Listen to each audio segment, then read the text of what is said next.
We told you earlier that President John Mahama has with immediate effect cancelled the payment and allocation of fuel allowances to all political appointees as part of his administration's ongoing efforts to reduce public expenditure. And we've gone through that statement indicating why he's doing so as part of the cost-cutting measures. Well, joining us this morning is Franklin Cudjoe, President of Imani Africa.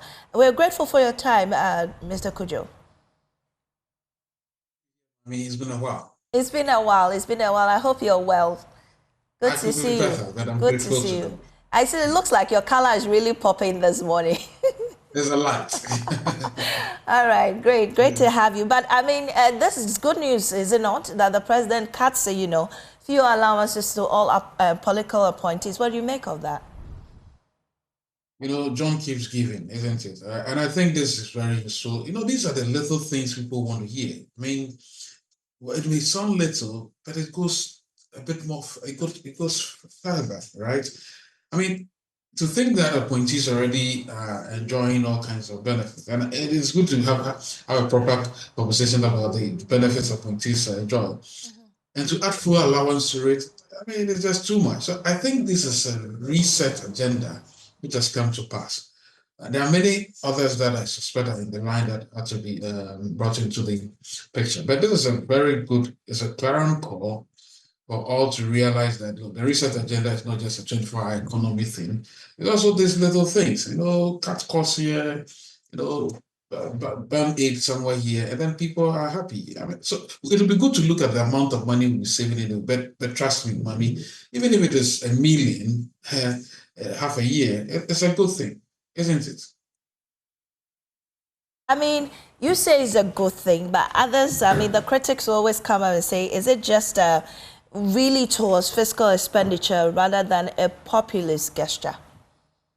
Well, if you are not, obviously, if you are not receiving something in the past, and now you at least you get something, you got to be appreciative. I mean, I think it may sound, yes, it is political. It is a little propagandist, but I don't think it is unwise. And I think in this economy that we are operating right now, you cannot just how do I call it?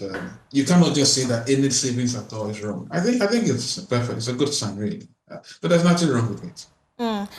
Does it also show the government's commitment to accountability in this regard? Well, first of all, he's cut down the number of ministers, and then this. But then there's also the bit about the fuel levy that is possibly coming up. Is this to show some kind of commitment to accountability and some form of goodwill to the people of Ghana? I think it's a good thing. Don't forget that these things go further to show that at least the politician is thinking about getting up his or her loins as well. So for me, it's a good thing. As I said, there are minuses and pluses here and there. And I think for the president to say that, look, we think we can significantly save this amount. I mean, how do you go to the people to pay one city? And I still think that amount of money is too high, really. I still think it should be about 40% or so.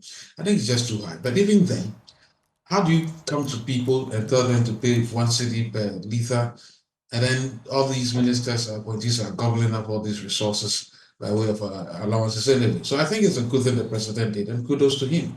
However you see it, whether it's propagandist, it's populist or not, there's some savings. Look at how long it took him to fill those deputy ministerial positions. Now I think it's reached 60, right? Right, yeah.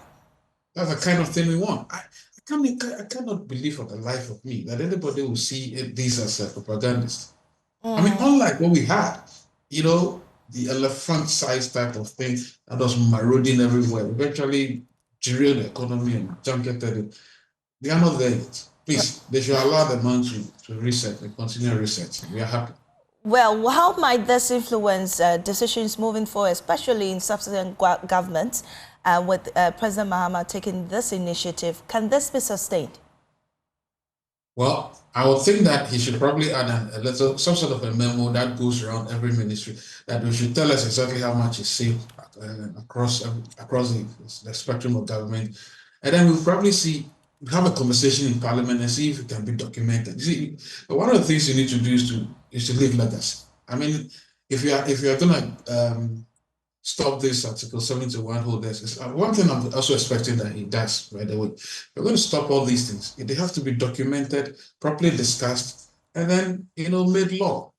Question about sustainability, so that people who come after him will say, well, listen, we cannot continue doing this thing. Anyway, we should be careful and watch out for politicians who cut corners. Politicians, once if you promise them a fish, whatever it is, the next time they are giving something else to other people.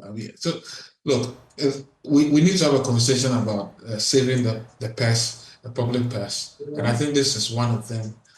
And the many more that ought to come that we have to embrace. All right, grateful for your time here, Dr. Franklin Cudjoe, President. Mr. Franklin Cudjoe, I beg your pardon. Thank you very much. I hope you enjoy. Yes, I know. Do enjoy the rest of your day, Mr. Franklin Cudjoe. Sure, thanks for joining us. And that's